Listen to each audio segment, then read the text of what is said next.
nessa noite. A Bíblia diz em Provérbios que os que confiam no Senhor engordarão. Então, essa é a diferença de quem confia no Senhor, viu? Isso é só para quebrar o gelo, viu?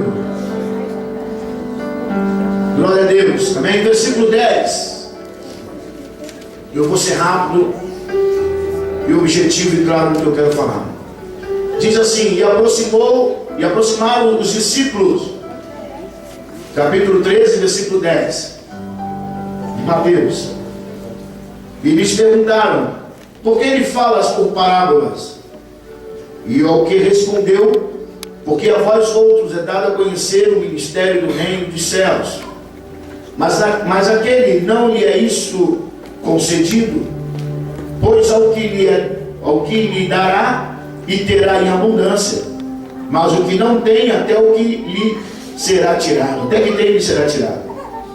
Por isso lhe falo por parábolas, porque vendo não veem, e ouvindo não ouvem, nem entendem, de sorte que nele se cumpre a profecia de Isaías: ouvireis com os ouvidos, e de nenhum modo entendereis, vereis com os olhos, e de nenhum modo percebereis, porque o coração deste povo está endurecido, de mau grado ouviram com os ouvidos, e fecharam os olhos, para não suceder que vejam com os olhos, ouçam com os ouvidos, entendam com o coração, se convertam e sejam por mim curados. Bem-aventurado, porém, os vossos olhos, porque veem, os vossos ouvidos, porque ouvem. Pois em verdade vos digo que muitos profetas e justos desejaram ver o que vedes e não viram, e ouvir o que ouvis e não ouviram. Atendei-vos, pois, a parábola do semeador. Diga graças a Deus. Graças a Deus. Jesus, em algumas ocasiões, ele sempre falou por parábolas. E o significado da palavra parábola é fazer comparação desenvolvida de uma história curta, ou de colocar algo ao lado do outro, cujos elementos são eventos e fatos de vida cotidiana, e na qual se ilustra em verdade moral e espiritual. Jesus, quando queria falar algo, fazer com que os seus discípulos entendessem, ele usava a parábola. Ele falava de forma em que alguns entendiam e outros não entendiam. Jesus sempre usou esse artifício para fazer as pessoas que estavam em seu redor pensar e mudar de vida, mudar de trajetória, mudar de atitude. Se eles estavam vivendo uma vida errada, quando Jesus falava dessa maneira, era para fazer com que essas pessoas pensassem. E eu acho que um dos grandes problemas hoje é fazer as pessoas pensar. Estamos numa velocidade, de uma forma assustadora, em que as pessoas hoje não pensam. Elas agem por impulso. Elas fazem o que está no seu coração e ponto final. E não quer saber quem está do lado. Isso é muito perigoso. Por isso que quando nós plantamos frutos da precipitação, frutos do egoísmo, do orgulho, lá na frente vai ter a colheita de orgulhos e essas coisas todas. Por isso que Jesus falava por parábola, fazer as pessoas pensarem. Eu quero fazer os discípulos pensar, então eu vou falar por coisas lado a lado, fazer comparações, para que eles pudessem pensar.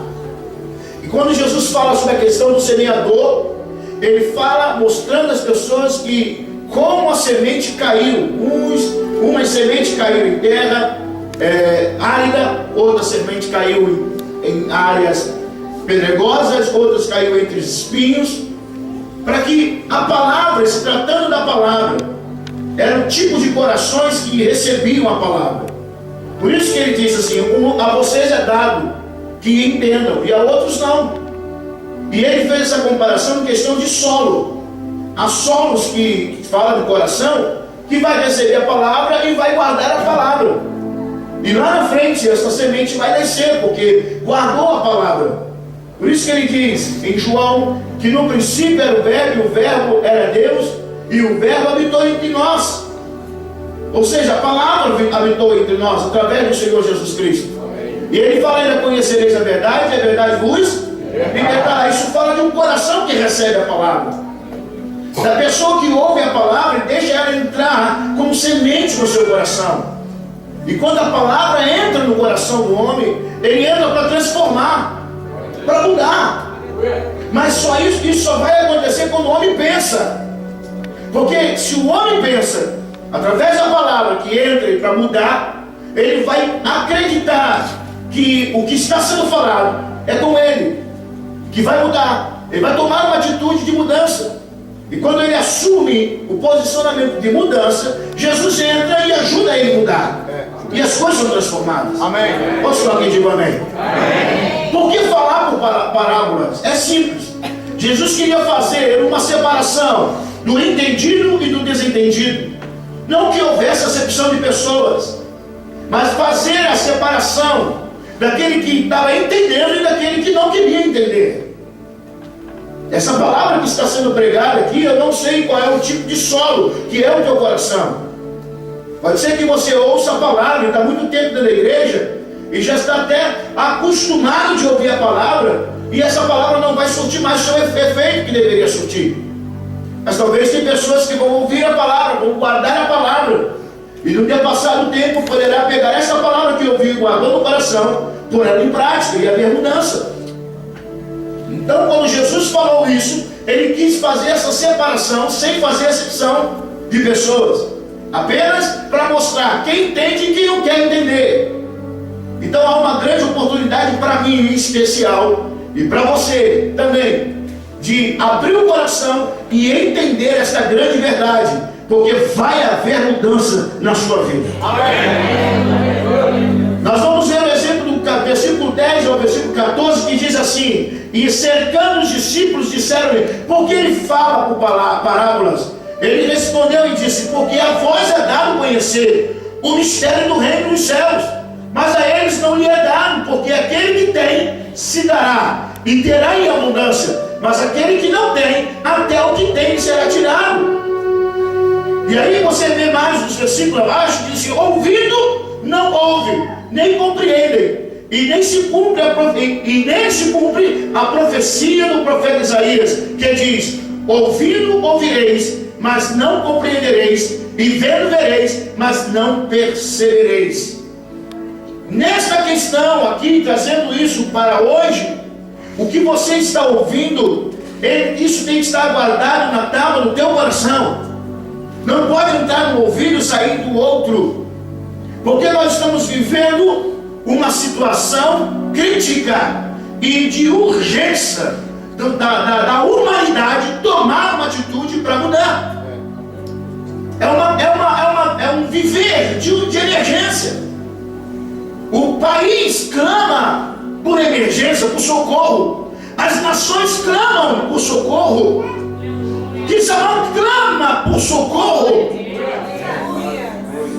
As pessoas deixaram de olhar para Deus e olharam para as coisas materiais. As pessoas deixaram de ter temor a Deus para temer outras pessoas iguais a elas. E quando eu perco o temor a Deus, eu perco sabedoria. E o que está faltando hoje na nação brasileira é a sabedoria. E sabedoria só vem de Deus. E Deus se alegra quando nós pedimos a Ele. E nós não podemos fazer de surdo, ouvindo e achando que não estamos ouvindo. Os nossos ouvidos não estão tampados. Se eu encostar o microfone mais a boca e impulsionar mais a minha voz, certamente você vai tampar os seus ouvidos. Isso dá a entender que você não está surdo. Então você está ouvindo que se você deixar Jesus entrar, Ele vai mudar a tua vida.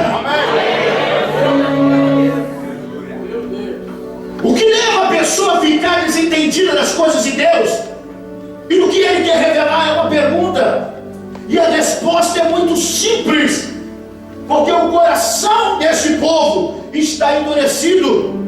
Ouviram de mau grado os seus ouvidos, com os seus ouvidos, e fechar os seus olhos, para que não vejam com os olhos, e ouçam com os ouvidos, e compreendam com o coração, e se convertam, e eu os cure. Isso no versículo 15 está dizendo. Eu ignoro essa palavra. Os crentes estão dizendo que Jesus está voltando. Eu já estou com 50 anos e até hoje não vi Jesus voltar. Olha para a história. Olha para o seu dia a dia. Olha o cumprimento da palavra. Olha os acontecimentos de fora.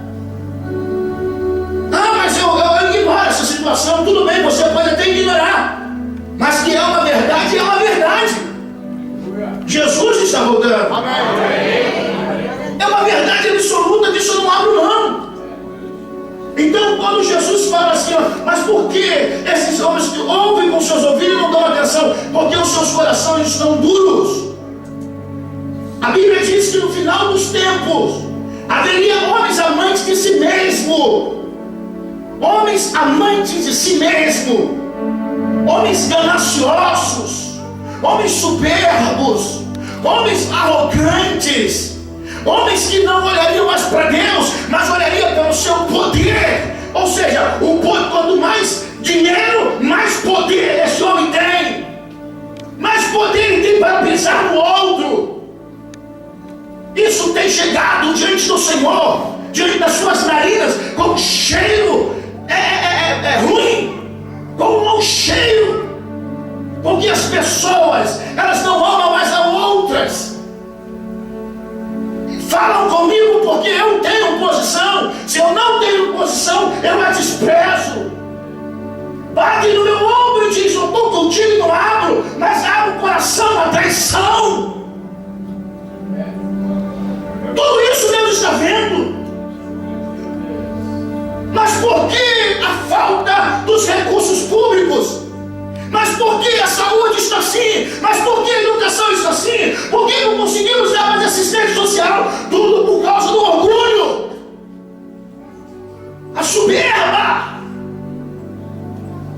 Ouvem com ouvidos, mas não escutam.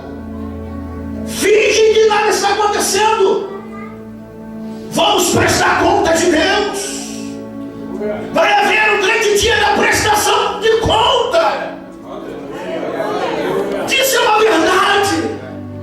Por favor, diga para essa pessoa do lado assim: vai haver um grande dia da prestação de conta. Diga, isso é uma verdade. Eu acho que não está na hora de nós endurecermos nossos corações.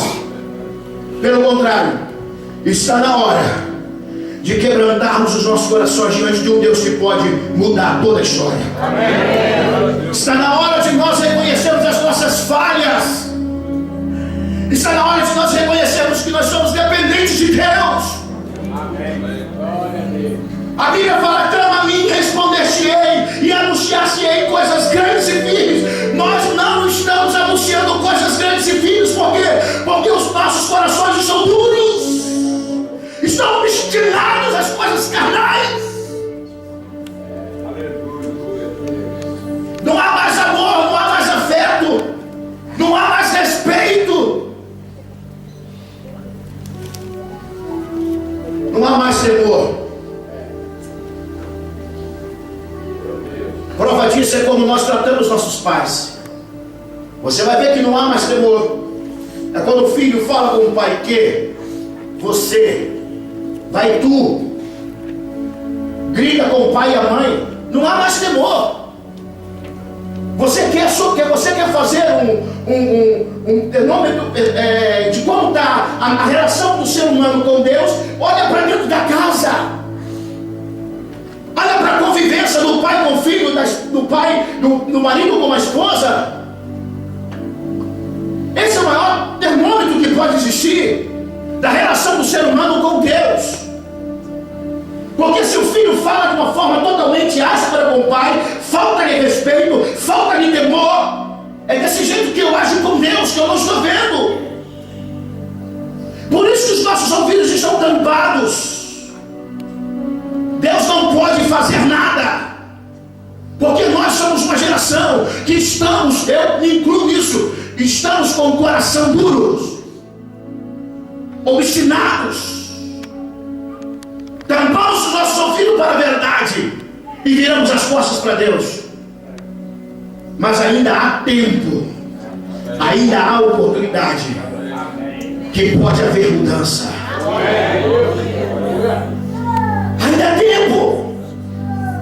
Pessoas que dizem serem não são, pessoas que levantam a bandeira evangélica, eu sou crente, eu sou isso, eu sou aquilo, mas não dão testemunhos, fazem alianças pecaminosas, alianças levianas. Para Deus consertar o mundo, primeiro Ele vai me consertar, primeiro Ele vai limpar a casa dele. Ele não vai tratar do ímpio sem antes tratar dos seus filhos. E houve-se um silêncio no plenário.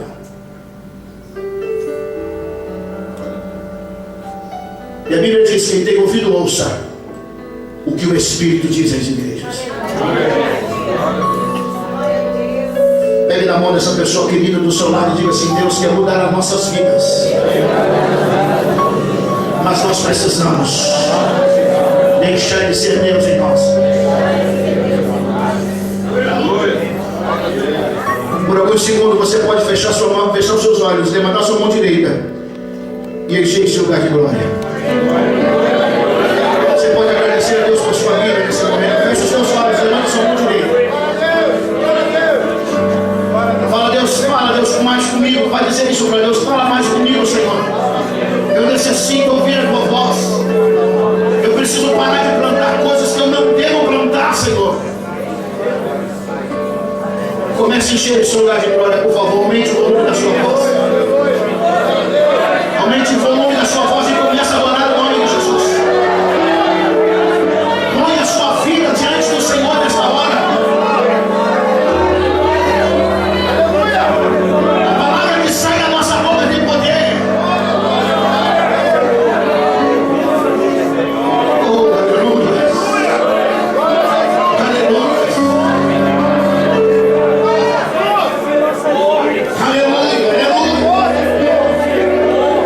Que o Senhor traga toda a verdade sobre as nossas vidas. Que toda a verdade seja esclarecida nesta noite, na minha e na tua, nas nossas vidas.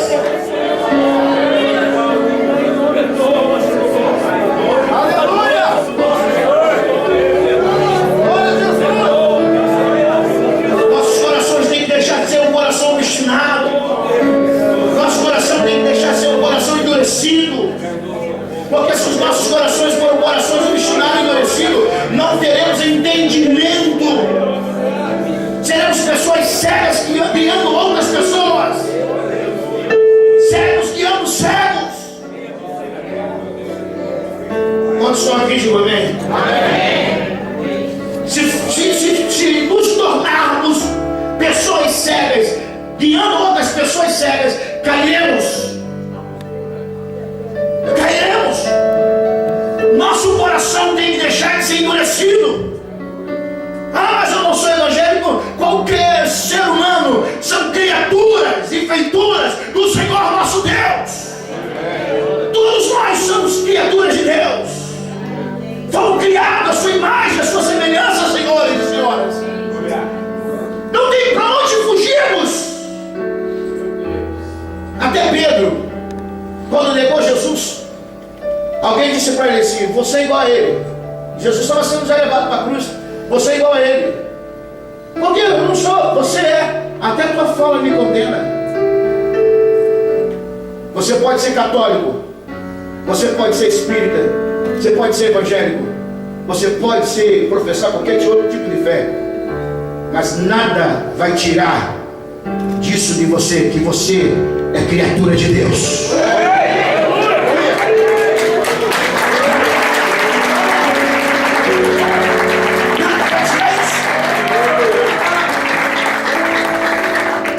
Mas há uma grande oportunidade de se tornar filho, deixar a posição de criatura e se tornar filho de adotivo, por adoção.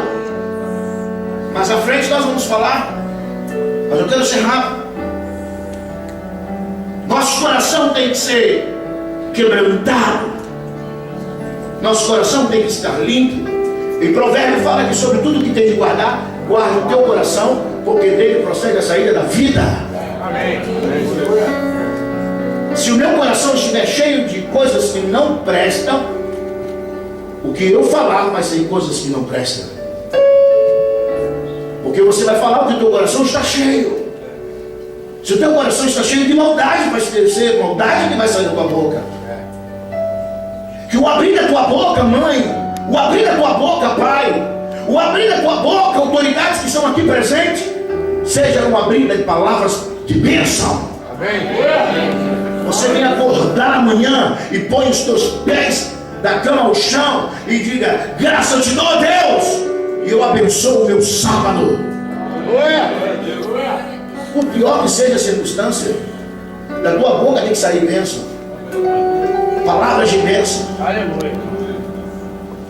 Quem está aqui? Amém. E vem a palavra bem-aventurado também, nós ouvimos nesse versículo. E a palavra bem-aventurado significa muito venturoso, muito feliz. Então, muito venturoso e muito feliz serão aqueles que ouvem a palavra de Deus. E aqui estou no meio de bem-aventurados. Amém. De pessoas que estão ouvindo. E eu quero que você envie, por gentileza, com todo o respeito, essa pessoa do lado e fale assim: Jesus vai mudar a história da nossa cidade.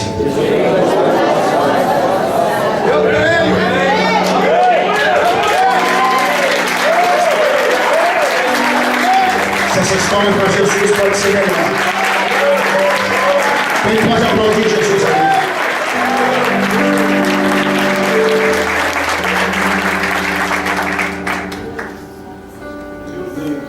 A Bíblia conta uma história de um homem chamado Uzias. Geralmente nós pegamos essa palavra de Uzias e focamos muito na vida do profeta Isaías, porque ele se destaca quando Uzias morre. E é interessante isso. Isaías só aparece quando Uzias ele falece. Mas é interessante que eu quero que você entenda isso. A palavra de Deus fala sobre Uzias. E quem era Uzias? Enquanto Isaías vivia na capital do Reino Sul, Judá, uma nação a qual a maior parte das mensagens comunicadas pelo profeta foi dirigida a ela, embora que o seu livro também contesse mensagens para outros povos e nações, que é o livro do profeta Isaías, está na Bíblia. Ele fazia menções também de outros povos. Isaías ficou conhecido como o maior profeta messiânico, porque no livro do profeta Isaías é o maior livro profético que faz menção do Messias, chamado Jesus, com muita clareza. Isaías foi um homem muito influente na sua área, e é provável que ele tenha pertencido à classe aristocrata de Jerusalém, e se estima que ele era parente próximo, ou alguém muito próximo do rei Uzias. Era alguém que vivia no palácio, era um político, era um profeta, era um cristão, mas político. E ele tinha liberdade entre algumas classes de pessoas, tais como esse Isaías, ele intervia em assuntos do Estado. Isaías também conseguia tocar e mantinha uma boa relação com os sacerdotes. Isaías também, ele era uma autoridade no reino, porque ele também ensinava, ele lecionava as crianças do reino, as pessoas do reino. Só que o chamado do profeta só deu início quando o rei Uzias morreu. Mas quem era esse rei Uzias? Quando comecei a estudar sobre o rei Uzias, eu me apaixonei até um certo ponto. Eu me apaixonei por esse homem, pela história dele. O cabra inteligente. Uzias era um camarada estrategista. Nós vamos observar, irmãos, que lá no livro de 2 Crônica, capítulo 26, do versículo ao 5, faz menção de Uzias de uma forma tremenda. E o último versículo que fala que buscou Deus enquanto viveu Zacarias, que o instruiu no temor de Deus, enquanto buscou o Senhor, Deus o fez prosperar. Uzias, enquanto buscava o Senhor, enquanto o seu coração voltava-se para Deus, Deus o fez prosperar. Lembra que eu falei que tem pessoas que tampam o ouvido para não ouvir a palavra? Ouve e finge que não ouviu? Uzias era diferente. Com 16 anos ele assume o governo. Ele se torna rei e começa a governar a cidade, começa a governar a nação. A sabedoria desse jovem adolescente era tão grande que despertava a inveja de outros, despertava a curiosidade de outros reinos. E Uzias, ele foi o homem que buscava o Senhor. E ninguém que tem uma posição de autoridade que se mantenha nela, se não buscar a Deus, continue nela. Não tem uma pessoa que se mantenha ou que tenha uma posição de autoridade que vire as costas para Deus, continue nela. Não fica. Porque a palavra de Deus fala que toda autoridade constituída é por Deus constituída. Amém. E se Deus não a constituir, não vai ser autoridade. E quando Deus a constitui, essa autoridade se torna ministro de Deus. Amém. Então, os senhores que estão aqui como autoridade, prefeito, e os demais autoridades que estão aqui hoje, todos vocês se tornaram ministros de Deus. Amém. Amém. Mas se virarmos as costas para Deus, não tem como permanecermos. Não permaneceremos. Aos pastores como eu, porque eu sou pastor, então está tudo bem, não preciso buscar a Deus. Quem diz que não? Se eu virar as costas para Deus, eu serei totalmente dispensado por Deus. Eu não terei a bênção de Deus. E Uzias, enquanto ele buscava o Senhor, no seu reino sul, Judá, desfrutou uma prosperidade durante o reinado do rei Uzias de uma forma maravilhosamente, porque ele foi cuidado e ajudado pelo Senhor. Ele se tornou forte enquanto esteve disposto a servir e acatar as orientações do sacerdote Zacarias. O rei continuou firme e o seu trabalho agradou a Deus e ao povo escolhido. As qualidades do rei Uzias eram tremendas. Ele foi um rei notavelmente bem sucedido em Jerusalém, um rei guerreiro, um bom administrador, competente, hábil em organizar e delegar, tem viés nas guerras e na paz, no planejamento, na execução, seus projetos em terra e em mar. Ele era expert, teve sucesso em edificar cidades e em desenvolver a agricultura e pecuária. O cara era bom em tudo, a ponto, senhores, de considerar o perímetro do reinado dele como o rei Salomão. Esse cara é bom em tudo, mas ele só era bom porque ele buscava o Senhor. Suas realizações fizeram grande fama. Suas realizações chegou a expandir nas terras. Seu reinado, a ponto dela ser igualada ao tamanho geográfico do tempo de Salomão, que reinava.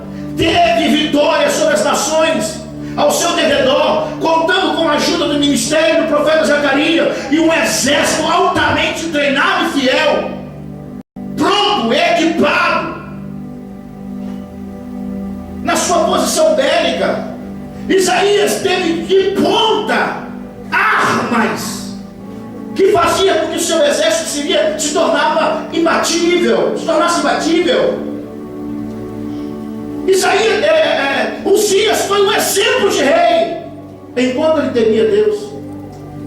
Quando Zacarias morreu, descobriu de fato que a âncora dele era o profeta e não era aquilo que estava no seu coração. Ele obedecia o que o profeta falava, mas não era aquilo que estava no seu coração. Porque com o passar do tempo, ele promove uma festa, vamos dizer assim, e aí os sacerdotes demoram a chegar, e ele então resolve de entrar dentro do templo e acender o incensário, coisa que não era para ele fazer. Diga para o teu irmão assim: faça aquilo que me foi chamado, mas não faça aquilo que não é para você fazer. Quer ter sucesso? Exerça a função da qual você foi chamado. E a melhor possível. Não tenta fazer aquilo que você não foi chamado para fazer. E Uzias, ele teve sucesso enquanto ele fez aquilo que o Senhor mandou fazer. Quando ele fez aquilo que o Senhor não mandou fazer, Uzias se tornou leproso.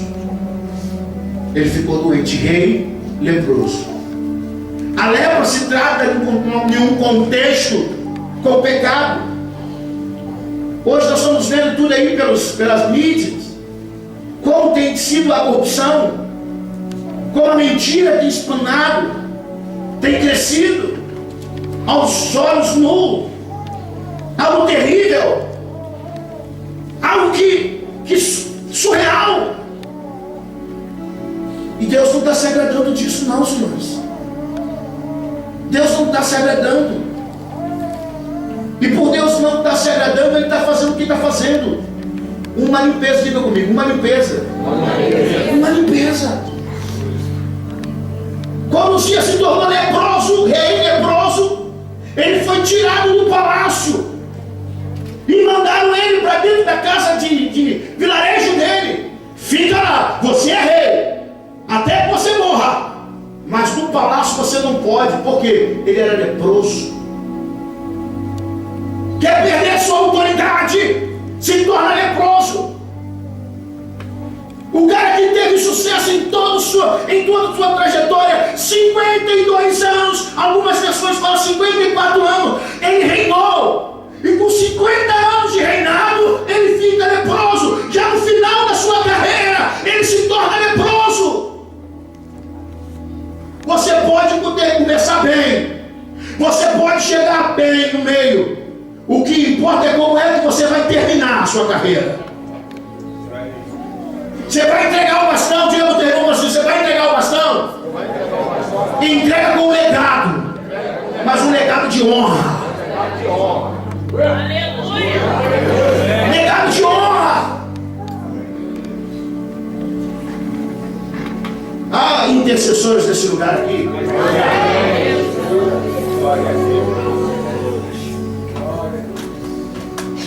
E ele não entregou o legado de honra, porque ele se tornou leproso. Era para ele ser condecorado. Numa linguagem militar, era para ele ser condecorado. Esse era o rei que criou as melhores armas. Esse é o rei que criou um exército de ponta. Esse é o rei que administrou na agropecuária. Esse é o rei que administrou bem, não tanto no campo quanto na cidade. Esse é o rei que administrou bem, tanto no mar quanto na terra. Mas a história de Uzias foi não mais lembrá-lo com as suas qualidades, mas sim lembrá-lo como leproso. Só tem uma solução para que o nosso legado não termine como terminou Uzias. 2 Crônica 7,14. Abra sua Bíblia por gentileza. Só tem uma forma que pode mudar isso. E se você pudesse ficar de pé.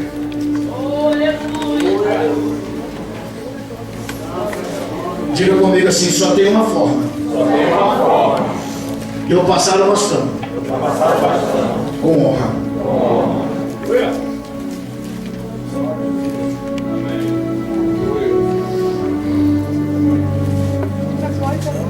Ó Deus Santo, Deus está nesse lugar. Amém.